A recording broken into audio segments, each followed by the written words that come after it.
Halo, apa kabar Anda semua? Mudah-mudahan dalam kondisi sehat walafiat nih akhir pekan, dan saya lihat kelihatannya Bung Rocky santai-santai di belakangnya, ada pantai, ada angin sepoi-sepoi nih. Jadi melupakan persoalan di Jakarta yang lagi seru ya, Bung Rocky. Tapi nggak di Sigolangit ya, pokoknya ya. Yang penting itu ya, karena gunung Enggak, ini di laut ini ya. ya di pulau yang sama dengan Sigolangit, tapi saya lagi nemu ikan, bukan nemu kader. Oke, ini tetap saja soal Demokrat ini sekarang sedang heboh, karena bagaimanapun juga orang banyak terkaget-kaget karena Muldoko yang tadinya cuma ngajak ngopi, kenapa jadi berakhir jadi KLB gitu. Saya berusaha buat pahami itu, dan dari segi kita bicara soal etika politik segala macam udah selesai semua. Tinggal kita lihat nih arah dari peristiwa di Sigolangit itu tuh. Dan pemerintah tetap siksak dalam upaya untuk meraba arah politiknya. Nah, orang yang siksak itu artinya sebenarnya dia tahu arah, tapi dia belum bisa untuk secara transparan memberitahu apa yang dia tahu. Kan nggak mungkin presiden tidak mengerti keadaan di situ tuh. Jadi kita tunggu presiden tetap, hari ini mungkin dia mesti bicara, tapi saya baca yang bicara itu Pak Mahfud. Dan Mahfud mengatakan bahwa kami belum bisa berkomentar karena itu baru sebatas temu kader itu. Nah, kita nggak tahu apakah Muldoko kader Demokrat apa enggak. Jadi terlihat Pak Mahfud juga berupaya untuk perlahan-lahan meraba suasana situasi itu.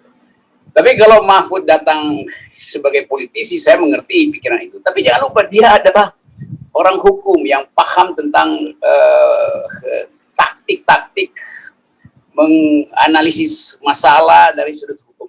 Kalau Mahfud MD misalnya bilang bahwa pemerintah belum bisa bereaksi karena belum ada laporan itu. Nah, itu pers bikin laporan apa bukan fungsi publik supaya pemerintah tahu. Itu sama dengan kalau saya bayangkan di rumah Pak Mahfud, gentengnya dibobol, ada orang masuk ke situ ke rumah Mahfud, terus dia ambil 2 HP Mahfud yang buatan asing yang dibenci oleh Pak Jokowi. Terus Mahfud bilang, ya itu bukan maling karena dia cuma masuk lewat genteng, dia cuma ambil 2 barang. Mungkin aja itu keluarga tuh. Saya belum bisa menyebut itu maling loh, karena belum ada laporan atau laporan polisi atau keputusan pengadilan. Jadi itu cara berpikir hukum Mahfud kan begitu kan. Jadi sebelum ada keputusan pengadilan, maka orang yang masuk ke rumah Mahfud itu bukan maling. Padahal 2 HP dia yang berisi seluruh rahasia istana diambil oleh orang itu. Jadi semacam itu cara berpikir Mahfud. Jadi saya membayangkan bahwa Mahfud sebetulnya adalah bagian dari sebut aja politik yang sedang diasuh hati-hati oleh istana. Nah, sialnya Mahfud kita bisa baca isi kepalanya tuh kan. Jadi begitulah kekonyolan demi kekonyolan diucapkan oleh istana gitu kira-kira. Tapi kan sebenarnya paradok itu kalau semuanya udah transparan, semua dunia sudah geger gitu, tiba-tiba Pak Mahfud bilang seperti itu dan kemudian istana juga tidak bereaksi gitu kan. Mereka kan tidak hidup di zaman batu gitu yang yang imun dari berbagai persoalan yang ada. Iya, saya nangkap begitu tuh. Ngapain berbohong menyembunyikan diri? Tapi sambil dia menyembunyikan kepentingannya, dia bikin evaluasi. Oh, ini kan sama dengan PKB Caimin, sama dengan PDIP zaman dulu. Loh, Caimin itu adalah kader PKB. Kan dia lupa bahwa konflik internal itu di antara kader. Pada waktu itu dengan alasan apapun, Caimin kader PKB, di dalam PDIP juga kadernya yang saling mengkudeta, itu biasa aja. Ini orang luar mengkudeta, jadi kelihatannya memang ada kepanikan sehingga orang cari apologi kan, bahwa seolah-olah sama. Zaman FB juga begitu, zaman SBY PKB juga pecah, ya tapi nggak dipecahin oleh orang luar.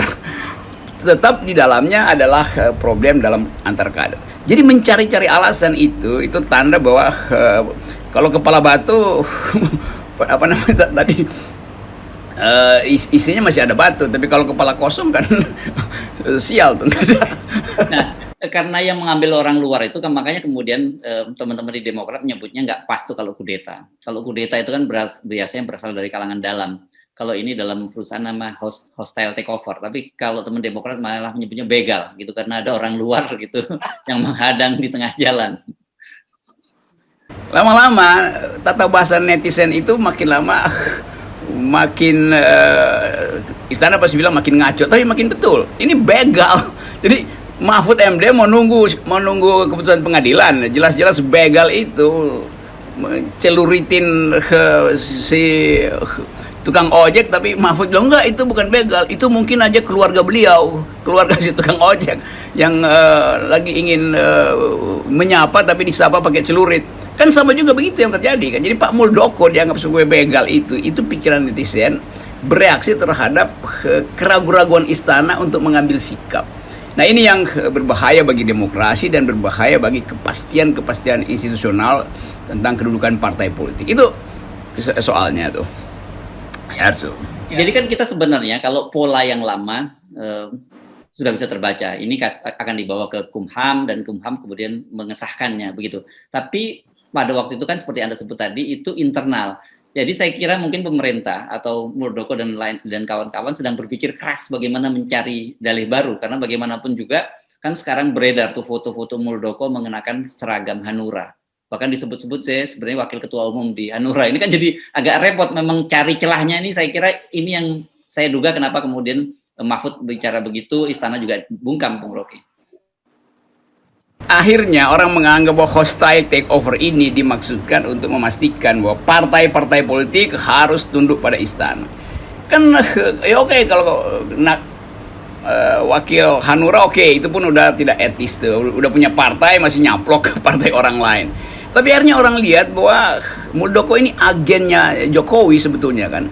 Karena dianggap bahwa bagaimana mungkin garis lurus perintah pengambil alihan itu tidak diketahui oleh bosnya yang adalah presiden itu. Sehingga orang merasa ya sekalian aja Pak Muldoko nanti bikin KLB lagi tuh setelah dia terpilih untuk menyerahkan kepemimpinan itu mungkin pada salah satu anak presiden gitu kan. Kan pikirannya begitu jadinya kan. Nanti ada KLB berikut. Jadi dari KLB abal-abal pergi pada abal-abal KLB. Jadi putar-putar aja kan. Karena nggak ada konstruksi hukum yang bisa membenarkan itu tuh. Konflik internal diintervensi lalu direkayasa supaya bisa pindah konstitusi partai ke konstitusi yang disusun oleh tim Muldoko sekarang tuh. Nah, orang mencurigai itu sebagai permainan yang sangat kasar dari istana. Jadi udah itu udah terbaca peta itu. Sama seperti kita diving di air yang jernih di Bunaken atau di mana itu.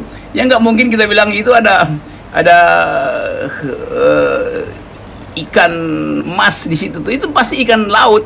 Nggak ada mujair berenang di kedalaman Bunaken sana tuh. Jadi kita ingin supaya nggak usah ditutupi. Ambisi itu terlihat dari awal dan sekuensis ini orang masih bertanya akhirnya kapan nanti Partai Nasdem misalnya dikerjain karena Nasdem udah separuh beroposisi itu kan. Jadi itu soalnya tuh. Ya. Nah, Anda betul karena sekarang sudah mulai ada kelihatannya ada ketakutan atau kalau saya sebutnya masih kekhawatiran lah dari partai-partai lain terutama seperti Pak Nasdem kan. Surya Paloh sudah membuat surat terbuka. Bagaimanapun kita tahu meskipun dia berada dalam barisan pemerintah, tapi dia sudah mulai siksak juga.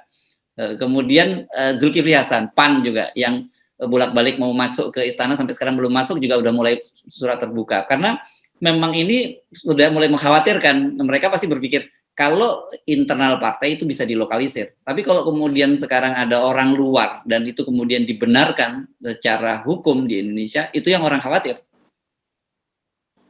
Jadi kita bisa sebut sebetulnya ini adalah state sponsored coup d'etat itu. Jadi tetap akal pikiran publik melihat bahwa intervensi ini memang direncanakan. Itu reaksi Pak Surya Paloh itu bagus, memberi sinyal bahwa jangan demokrasi diginiin dong itu. Tapi nanti ada orang yang bilang ya itu kualat itu SBY karena ada soal-soal segala macam tuh. Lalu dicari-cari keterangan untuk membenarkan tindakan kudeta dari orang luar itu. Kan nggak bisa kita mengiyakan dengan alasan apapun mengkudeta itu dari luar. Itu adalah kebiadaban di dalam demokrasi itu kan. Jadi kalau mau kudeta ya kudeta presiden itu lebih bermutu tuh. Seperti di Myanmar tuh. Jangan masa kudeta mayor kan akan dicatat sejarah kan ini orang pengecut apa?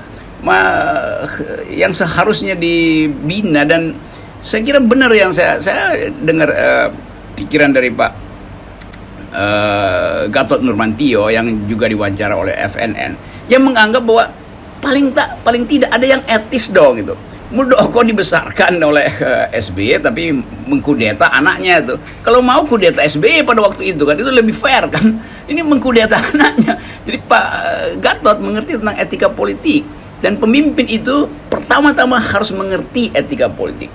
Jadi saya senang karena Pak Gatot akhirnya berkomentar, kan orang tunggu. Gatot Nurmantio adalah tokoh yang juga lagi diincar oleh istana, tapi dia mampu untuk membaca bahwa bangsa ini defisit dalam etika politik, dan kasus Muldoko adalah defisit paling besar. Jadi KAMI yang sering disebut sebagai upaya untuk mendorong pemerintah, bukan. Kami ini KAMI yang dipimpin Pak Gatot Nurmantio berupaya untuk mengembalikan moral publik, etika publik, dan itu yang harusnya kita banggakan sebetulnya. Padahal sama-sama mantan TNI, mantan Panglima, dididik di dalam etika keprajuritan yang punya integritas. Tapi mengapa yang masuk istana itu etika keprajuritannya tiba-tiba lenyap, sementara Gatot yang justru sedang diincar oleh istana nggak mau menyerah dalam soal etika keprajuritan. Jadi beliau mengerti tentang apa yang disebut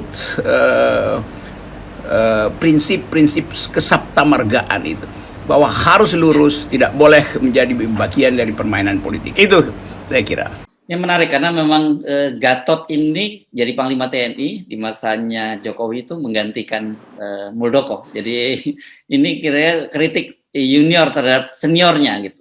Nah, tetapi di luar soal etika itu, yang orang sangat khawatir dengan situasi terbaru ini adalah masa depan demokrasi di Indonesia. Yang selama ini kan kita sendiri sudah mulai khawatir pemerintah menjadi lebih otoriter, dan kemudian dengan pola semacam ini kan orang kemudian dengan mudah membacanya bahwa habis sudah partai politik oposisi kalau kemudian Demokrat disahkan diambil alih oleh Muldoko. Ya, dan saya makanya kemudian menyebut ya PKS sebenarnya udah nggak signifikan lagi jadi partai di parlemen, lebih baik aja bergabung saja di jalanan gitu. Oh, jalanan sekarang penuh dengan analisis intelektual. Saya membaca keterangan dari Saiful Mujani yang sering disebut sebagai surveyor istana karena ada kedekatan sama. Tapi Saiful Mujani bisa melihat bagian buruk loh dari istana tuh. Jadi sebetulnya nih buzzer ini mestinya berdiri di belakang Saiful Mujani itu supaya nggak kehilangan muka, karena Saiful Mujani sebagai surveyor dia juga paham ilmu politik, dia paham tentang public ethics. Nah sekarang buzzer ini kebingungan mau ngomong apa itu di dalam mata publik yang udah sangat jelas menganggap bahwa ini adalah kekotoran politik gitu. Jadi betul tadi harus kita mau tingkatkan kualitas demokrasi bukan dengan memamerkan bahwa kita pernah bikin 5 kali atau 7 kali pemilu segala macam, tapi apa software dari demokrasi yang seharusnya menjadi patokan bahwa kita negara beradab. Ya softwarenya adalah pengetahuan para politisi elit tentang etika politik, kan itu aja intinya kan. Jadi sekali lagi ini saya kira bahkan orang Myanmar itu menganggap kalian berusaha negor kami, lihat kelakuan kalian tuh. Kalau kami fair, jenderal kami itu mengkudeta kekuasaan itu dan diumumkan untuk kepentingan publik segala macam, walaupun dengan konsekuensi dicaci maki internasional. Kalian diam-diam melakukan kudeta yang jauh lebih buruk dari kami, karena itu persiapan kebohongan kalian kami tahu. Jadi jangan sekali-sekali menyindir kami lagi itu. Lihat dirimu sendiri. Kira-kira begitu kata netizen Myanmar gitu. Oke, Bung Rocky, saya kira kita akan menunggu apa sikap pemerintah. Kalau kemudian itu Muldoko betul-betul disahkan oleh Kumham, artinya ya kita sudah sampai pada titik nadir demokrasi di Indonesia. Itu juga saya kira akan disahkan itu tuh, dan supaya jadi lengkap lah disahkan aja supaya publik tahu bahwa ini satu komplotan istana memang berupaya untuk membuat demokrasi kita itu tenggelam kembali. Itu intinya tuh. Yes. Baik, terima kasih Bung Rocky. Selamat menikmati akhir pekan di pantai yang kelihatannya keren banget kalau saya lihat dari sini, dari kejauhan. Siap. Ini namanya pantai akal sehat tuh, supaya kita bisa terus memelihara negeri ini dengan pikiran yang jernih itu, sejernih dan sedalam laut di depan saya. Oke, Erso, sip.